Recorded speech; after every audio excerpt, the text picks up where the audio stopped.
Sabahınız xeyir uşaqlar, ümid edirəm ki, işləriniz qaydasındadır. Bugünkü videonu Unit 29 çəkirəm çünki rəydə bir nəfər məndən bunu istəmişdi. Əgər sizin də hər hansı bir topluda, hər hansı bir mövzuda test izahı və ya qayda izahı istədiyiniz bir şey varsa, qeyd edə bilərsiniz. Mən sevə-sevə bu videoları çəkəcəm. İndi gəlin başlayaq. Birinci testimizdə bizdən tək isimləri istəyir. A-ya baxıram ki, hamısı təkdir.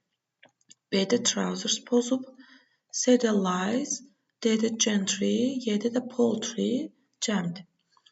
İkinci, bizdən zaman istəyir. Zaman göstəricisi yesterday verib. Yesterday ilə mən işlədirəm keçmiş sadə zaman. 3. Burada ismim tək isimdir, sayılmayan isimdir. Ona görə mən onu cəmdə verə bilmərəm birbaşa.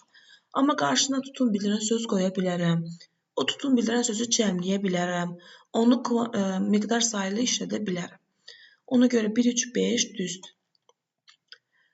4-də deyir ki, digər tələbələri qorxudan tələbə necə adlanır? Cəsur deyil, ədalətli deyil, vicdanlı deyil, güclü heç deyil, o sadəcə zorbadır. 5-ə baxıraq. Görmə problemi olan insan necə adlanır? Kör adlanır. Deaf kardır, mute lal, verbal sözlü, colorblind rəng körü deməkdir. 6-da sinonim istəyir bizə. Öyrənməyin sinonimi studydir.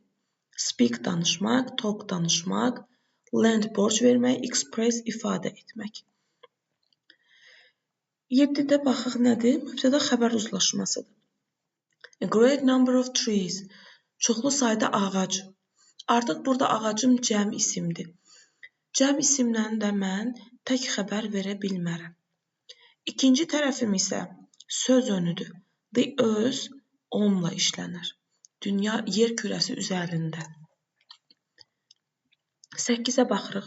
Bizdən passive voice istəyir. Məchul növü yadımıza salaq uşaqlar nə edirdik? Tamamlığı, cümlənin tamamlığını gətirib qoyduq mübtəda yerinə. Mübtədasını çevirib elirdik tamamlıq.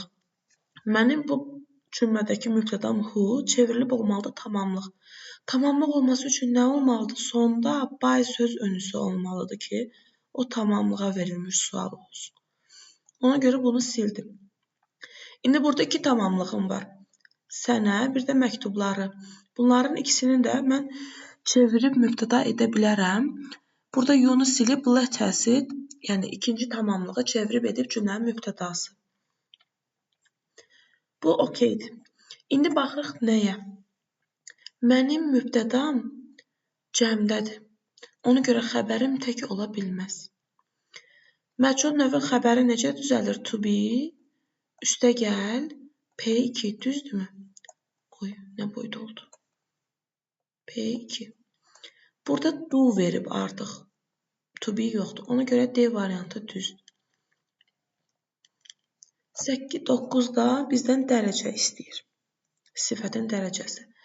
Müqayisə verdiyi üçün, zənn verdiyi üçün mən müqayisə işlədəcəm. B düzdür hələ ki. Maçdan sonra müqayisə yoxdur. Üstünlük lazım deyil. Mənə müqayisə lazımdır. Burada zəni silərəm. As comfortable as də lazım deyil. O adi dərəcə ilə işlənir. 2 qaldı. İndi of all verirsə, mən üstünlük axtaracağım. O da mənim B bəndim olacaq. Complex object axtarır. Asked 3-cü kateqoriyadır, ondan sonra to-lu fe'l gəlməlidir, düz.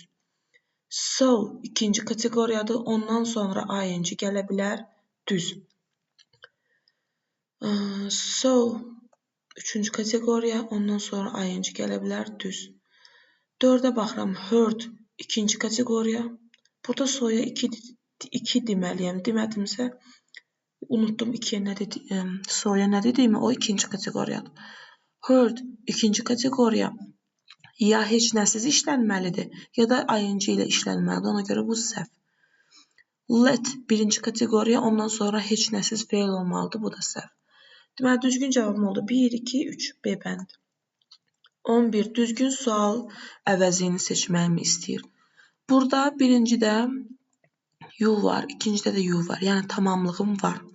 How olmayacaq. Who'dan sonra isim gəlməlidir. Bu səhvdir. Biri sildim. Baxın, why düz gəlir. Sən qutunu niyə açdın? Sən niyə ispan dili öyrəndin? 4 düzdür. Sən qutunu harda açdın? Sən qutunu harda açdın? İspan dilini harda öyrəndin? Bu da düzdür. How-ya baxıram. Sən qutunu necə açdın? Sən ispan dilini necə öyrəndin? Düzdür. 2, 4, 5 düzdür.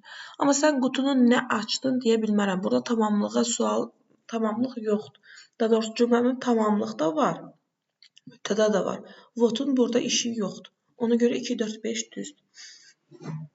İndi 12-yə baxırıq. Düzgün cümləni seçməyimizi istəyir. Biz bilirik ki, sifətin qabağında müəyyən artikl işlənəndə o isimləşir və cəmlənir. Cəmlənirsə o təkdə işlənə bilməz. Digərləri düzdür. İndi baxın. Diddən sonra helped olmaz. Help olmalıydı.